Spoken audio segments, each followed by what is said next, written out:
times to laugh and there's times to cry. Yeah. I read somewhere, it took a British man who lives in Amsterdam to make the real first movie about slavery.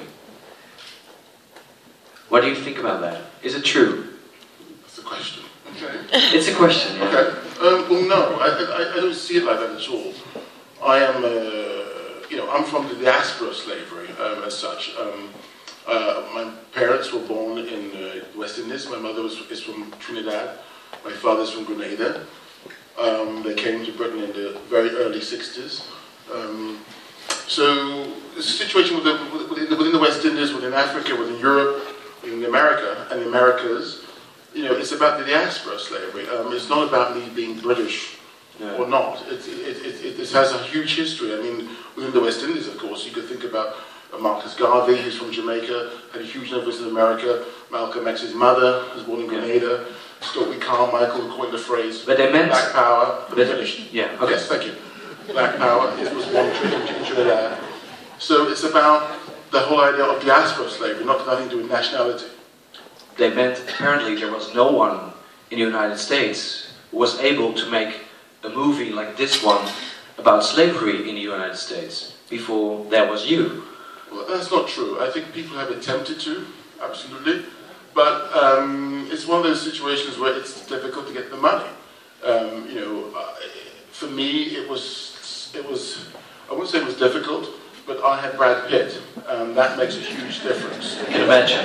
Yeah. So again, I had a little bit of character with myself and Michael Fassbender, but nothing like, obviously, Brad Pitt. Why did you want to make this film? Well, for me, it was about the history of the world as such. It's interesting. For me, there was a hole in the canon of cinema, as I said before. This part of history, for me, wasn't represented in cinema. And I just wanted to sort of see those images on film, on solo. And that was it, really. This was a kind of a passion of mine after a while, and I needed a way in. And yeah, I needed a way in, and I had this idea of a free man who gets kidnapped into slavery. Yeah. You already had this idea before you even found the book, right? That's correct, yes. Because the reason, again, I think the whole idea of an African being taken to America, for me, had been done as such within Roots and television series in 1977 and other ideas of the idea of what slavery was. I liked the idea of someone who was an American and who had been kidnapped into slavery, and that's why I got stuck, really, because I was working on it, but that was it. And then suddenly your wife found this story. Yeah. Yeah, I heard it before. Maybe a lot of people didn't hear it before, but no, it's good. Your wife found the book. Yeah. So Bianca's sitting over there. Thank you. Find the book. So it was one of those situations where, yeah, she was a historian. So she said, "Why don't you look into first-hand accounts within slavery, historical first-hand accounts?" Like a diary. Yeah. And then we both did some research, and she found this book called 12 Years a Slave. And when I had it in my hand, and I opened and read it, she told me about it before. And then when I had it in my hand, turning over the page, I mean, just every turn of the page was a revelation. Every turn of the page was, it was amazing. It was just like, this adventure story. I couldn't believe it. That was true. And I couldn't believe even more that I hadn't heard about it before. I never heard about this story before. I was very upset with myself. And very angry with myself. Why did I not know this book? But then I realized that no one, after a while, no one I knew this book. No one. No. It's a beautiful movie, but when you start watching it, after a while, you get really, you are living with Solomon, you are with him. And after a while, you really want the violence to stop. You get really claustrophobic. And like him, you can't escape. You're in this movie. And did you do this deliberately? All this brutal violence, showing what really happened? Well, I think if you're going to make a movie about slavery, you're going to make a movie about slavery. So if it's one of those things, you make a movie about slavery or you don't. And I wanted to make a movie about slavery. For me, it was about the physical and the psychological aspects or torture of slavery. That's what it was about. It was about how you keep people in servitude for 400 years, Yeah. mentally and through mental torture and physical torture. So it was very important for me to do that. Of course, it wasn't relentless in a way.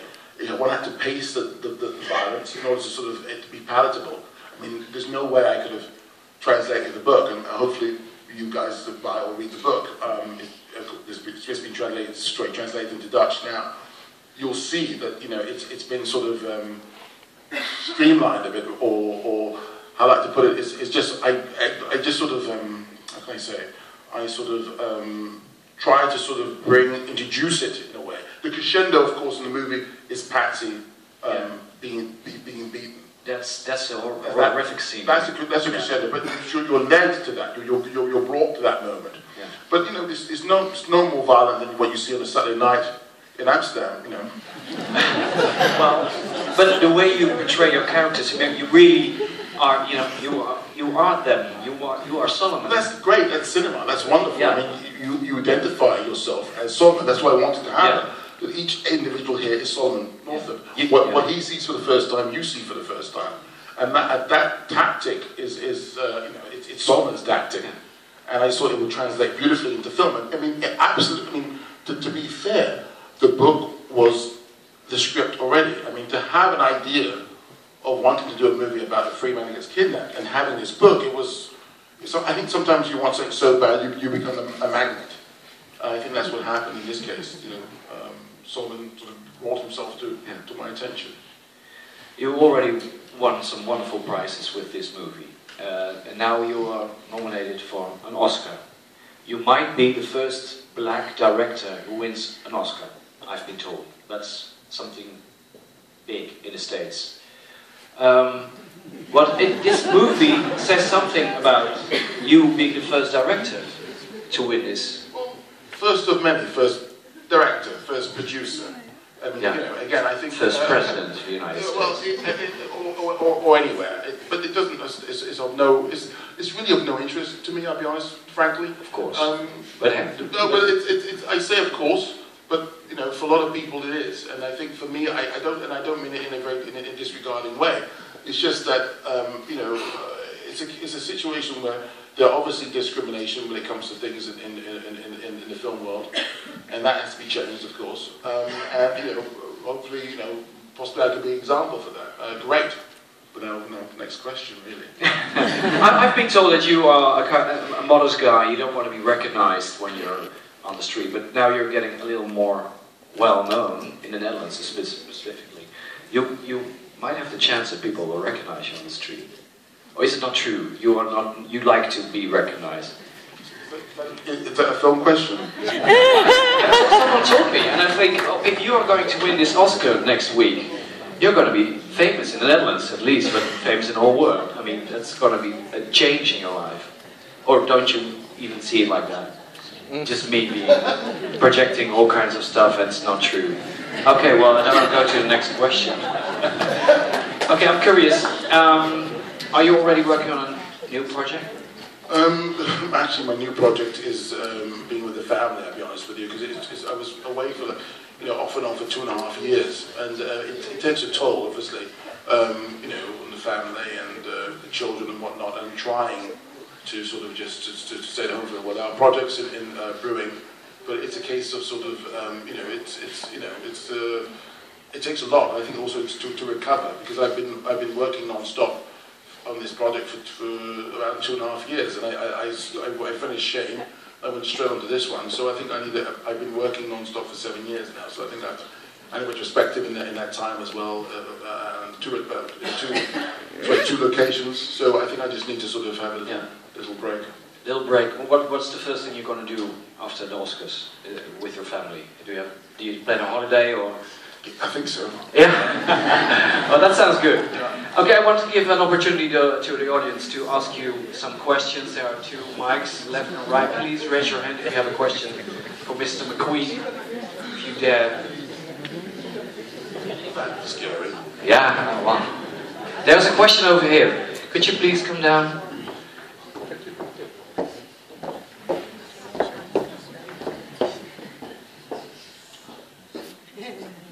If you can hand over the mic, yeah. Thank you. Goedenavond allemaal. Good evening, Mr. McQueen. Thank you for making this awesome movie.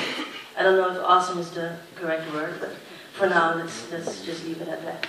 And I really do not want to project anything onto you, but I was really curious because when I saw the poster, the European version, with Brad Pitt on it, did you get that one? Did you see it? Which one are you talking about? Well, it was actually the movie poster, but the one they used in Europe. The Italian. The Italian, thank you. The Italian. And they had Brad Pitt on it instead of... So, were you aware of that? Yeah, I was aware of it, yeah. Okay, how did you feel about that? Well, they changed it. I mean, yeah, you know, they wanted to sell the movie because Brad Pitt's more famous. Then he told them that's wrong, and they changed it back. Okay. In the story. So, it ended well, but did you have any emotion when you saw it? No. That's good to hear. That's so good to hear. I'm happy. Thank you. I mean, you know, let's move on, people. I mean, you know, but in general, you know, that's, you know, it's progressive. I mean, whatever, people do stupid things and you move on. Okay, other questions? People are laughing. I don't see any hands right now. Last opportunity. Yeah, there's one hand over here. The mic is coming your way.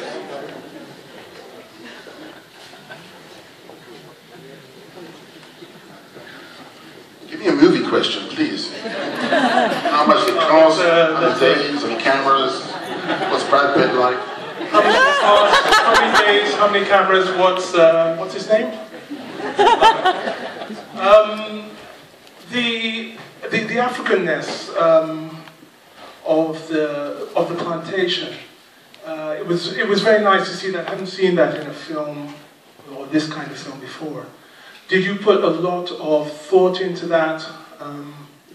Is that something that yeah, was that by design or was it coming through the book? I don't really know what you mean by Africanness. Just help me. Yeah, well, a lot of these films that you see, they're much more an American interpretation of what it is to be in Africa. I spent a lot of time in Africa. And there was a certain quality of it, of an immediacy there, that we were in a certain time, a certain place that was relevant. And at that time, the slaves coming out of Africa were very close, more close to being Africans than they were to being Americans. Which goes to your first point. So I just wanted to know, was that something that you were conscious of, or was it just something that I'm seeing, or something that you stumbled on? Okay, well, I don't know exactly what you mean, but don't laugh about it. So I just looked at, this was 1841. No, it was actually, by that time, it would have been 1843, Solomon, at Epps Plantation, for example. And it was, in researching, there was a lot of Africanness as such, because a lot of plantations were built by sort of obviously slaves, but also within the sort of when it was very Creole, so a lot of the architecture was African architecture, and a lot of the design was African architecture. So that's something which I found during research. A lot of the plantations are based on certain kind of. Go back, for example, to Ghana and see a certain kind of architectural planning as such, similar to what happened in the plantation, and also decoration. But as far as the people are concerned, whatnot, it was very much based in research on what was happening in 1841. No, that's exactly what I meant, and it came across very well. That's what I meant. Cinematically, it came across very well. So it was pleasing to see that for the first time for me, anyway. Last question over here. There's a hand. Oh, now they're getting warmed up. Yeah, almost. But just this question, that question, then we're going to finish. Yeah. I want to thank you a lot for the movie. I met you about a year ago in Club Up. I was like a fanboy shaking your hand. Awesome. I want to ask you two questions. One question is the notion of colorism and the differences between the different enslaved black people shown. In the book, there are a couple of characters who are mulatto, and Solomon Northup was also described as a mulatto man. So I was wondering what choices were made in the casting of the rest of the enslaved peoples at the plantations. And the second question is pertaining towards the trial aspect of it. Why was the trial, because in the trial itself, in the book, he describes it as not being able to partake in his own defense. What choices were made from your end not to show that aspect and to show him straight going home? Well, the first question about sort of Solomon's father was black, his mother was half, I think, Cherokee or Native American, and her father was half black, half white. So, and then of course she married, that was Solomon's mother. She married a black guy, and, you know, so yeah, he was similar complexion to actually Chiwetel, who plays him. So again, there was obviously a lot of differentiation within you know, fair skin, black skin, or darker skin, as far as plantations were concerned, and the politics of that. But that was often what they would do. Was they were, of course, in these interesting stories, they would divide the slaves by that. There was a divide and rule policy, you know, to make people, you know, to separate the sort of the plantation. And also there was a situation where, no, because I guess someone else had another question, because I'm answering two of yours. That would happen. For example, when I was in researching the plantation, there was a situation where it was a very odd situation. It's actually the same plantation I told you about, where the architecture was, where a slave master had a child with a slave, and the mistress knew that this was his child. And what happened was that she tried to sell the child because no, actually even worse, she wanted to kill the child, and you know, she wanted someone to kill it to test the husband. So what the husband did, instead of, you know, killing the child, so some kind of controversy, he sold it. So there was a lot of this sort of situations of people who would look like the master, and there'd be their children, and there'd be a lot of, you know, internal politics on the plantation. The second answer to the question, the reason why I didn't put the trial in, for example, was again, I think obviously I wanted to end the picture, but I loved the whole idea of the homecoming, and the whole idea of text after that is just to sort of punch it home. I had to land the plane somewhere, somehow. I thought that would be a great place to land it, and obviously to have that sort of information at the end of the film, I think just sort of brings home the contemporary narrative of Solomon. I mean, you see this all the time, you know, people getting off through, racist crimes or other situations, Trayvon Martin, etc., etc. So that was just to sort of punch it home. And of course, at the end of the movie, it was 2 hours and 13 minutes. Well, people, I want to finish this Q&A right now. If this last question, then we're finished, because we have a present for you in a moment. Can I ask a question? We have like two more after this one. I think we're warming up. Is that okay? Yeah. Oh, you're the boss here. You're the director. Thank you. Okay. Your wish is our command. My question is, how do African Americans react on the way African Europeans make movies like this? I mean, what is the reaction on your movie? Great. I mean, the way, I think, at first it was a situation of the question that you raised, the British, but when you answer the question and you talk about the diaspora, slavery, and, again, the only difference between myself and African American is, my ship went right, my mother and father were on that ship, and their ship went left. My sister and myself went left. So that's the only difference. Yeah, it's very sort of, what can I say, agreeable. It's very united in that way. There's a question over here. Can I forgive me, but can I push that a little bit? Because in a way, there has been a criticism in the US that, in some circles anyway, I remember seeing one article which says that the film misses the revolutionary spirit of the African American, the slave on the plantation. It misses that spirit. it suggests that there is criticism as well. And I even saw an article by Paul Gilroy where he speaks to the way in which Americans apprehend or receive the film as being a little bit disappointed by the kind of representation by a British person. But so doesn't that play out as well? Well, I know Paul, and I read that article. Yeah. It doesn't say that. No. But no, it doesn't. So no, but it's not. That was a reference to the African American critic who said that the images was it porn? Was it porn violence? Was it was violent. It was porn violence, something like that. Yeah. He's a nutter in the crowd. I mean, everyone knows that. And those voices, that's, so I'm not, and it's not, yeah, I've got to say that, because Paul was giving this guy too much attention because no one listened to this guy. I mean, he got the sack from the New York Film Critics Union, so it's not one of those things where, yeah, what can I say? But the situation is that, no, it's been revolutionary spirit. Listen, this is a true story. This is what happened. So, he's not Django. He hasn't got hand grenades and some machine guns and running. Neither am I interested in that kind of depiction. I'm interested in a reality. And Solomon Northup is a hero. He wrote his book 97 years before Anne Frank. And I always had that comparison. I was obviously living here. We live with Anne Frank all the time. And the fact that no one knew who Solomon Northup was, and that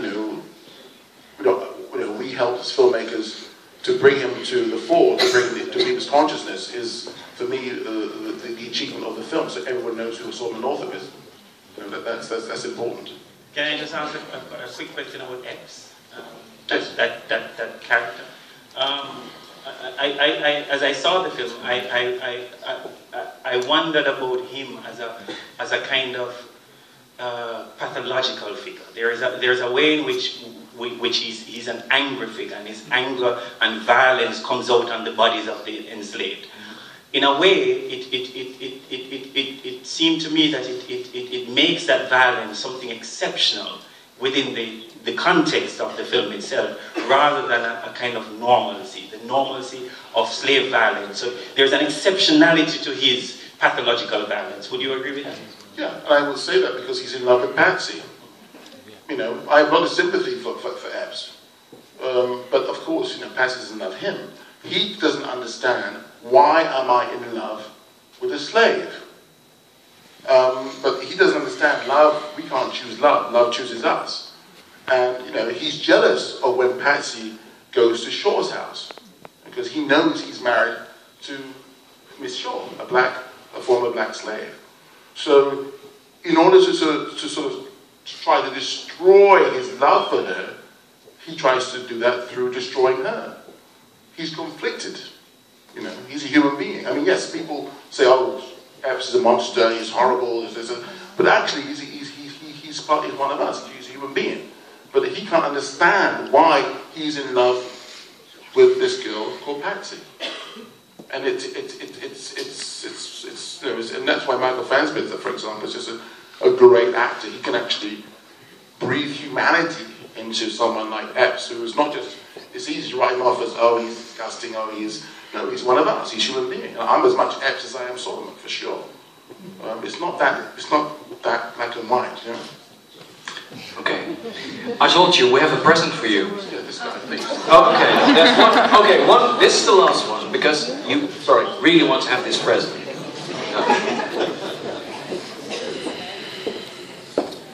Good evening. I want to ask you something about your cinematic style. You use very long takes, and which obviously builds up the tension. In your earlier work, they were even longer. And here it's maybe also because you have to cover a lot of time, it's more like a sequence or montage almost sometimes, and then you stop it cold dead with a long take. Can you expand on that? Repeat the last thing you said? Well, because you have to cover a lot of time, it's 12 years, So obviously you have to speed things up, and then you go to a very long take of, let's say, Solomon just sitting in the grass and emoting, I would say. And did you have a specific strategy for building it up in this movie? Well, we didn't really speed anything up. I think it was about, yes, okay, you're right. In the beginning we did speed things up because it's interesting to introduce, you know, rather than ABC, oh, he's a free man, oh, then becomes a slave. The first, I imagine, 15 minutes, about 15 minutes are pretty basic. But it's just to get you excited, to get you warmed up, and get you into the flow. And it's just kind of exciting to sort of go back and forth within the narrative. So first thing you see, the reason why I wanted, for example, the guys lined up as slaves was to throw the audience into the deep end. You know, throw them into slavery, into this sort of Alice in Wonderland sort of environment. Brother Grimm, I mean, I always thought that the story was almost like a Brothers Grimm fairy tale. In a way, it's dark, it's harrowing, but it's true, and also you find your way home. I always thought it was because it's almost like Hamilton and Brown. They're like the two guys in Pinocchio who seduced Pinocchio to the circus. I always had that in my mind. It was a fairy tale. So the first 15 minutes are has a kind of, you know, kind of very montage, and then of course I'm going to speed up now. Right? I'm trying to get the end of it. So anyway, as far as what I like the idea of is to end a long story, cut the long story short actually, no pun intended, is that, for example, the Patsy sequence is totally one take. And what I like about that is that you go into real time. You go into real time, meaning that the audience, there's no cuts in there because the audience is in the frame evaporates and you're there, you're in there. And if I put a cut in there, for example, I would take out the tension. So by having that long take or that, and Sean Bobbitt, my cameraman for 13 years, is a master. I mean, he's just an amazing, you know, is an amazing guy. To choreograph, we choreographed it and whatnot, but he's just amazing because he has one eye on the camera, but he has one eye over there. So he sees this, and he sees when Michael picks up the gun from the holster, he turns over. So he does that. You know, it's all these sort of 360 degrees shots to put the audience in the moment. So when we cut to the soap and you're out and you go bang on the back, it's again, it's another you know, it's another reaction. So then a film question. Finally, okay. I want to ask Jessica needs to come forward, please, because she has a present for you. Yeah, there she is.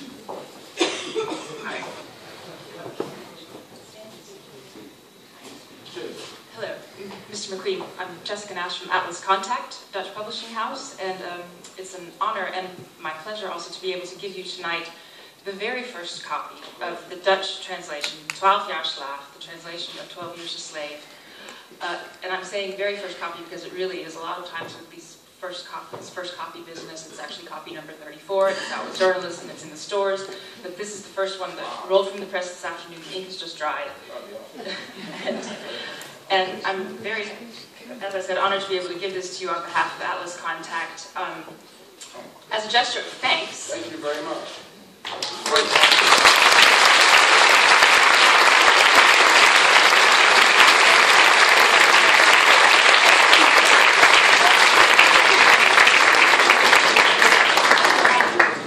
Well, everyone. Yeah. I apologize, you'll have at the end. It's okay. And can I, in turn, final words from can I, in turn, hand this over to my partner, Bianca Stigter? Come up there. You found this book. Without you, it would be amazing. Thank you very much.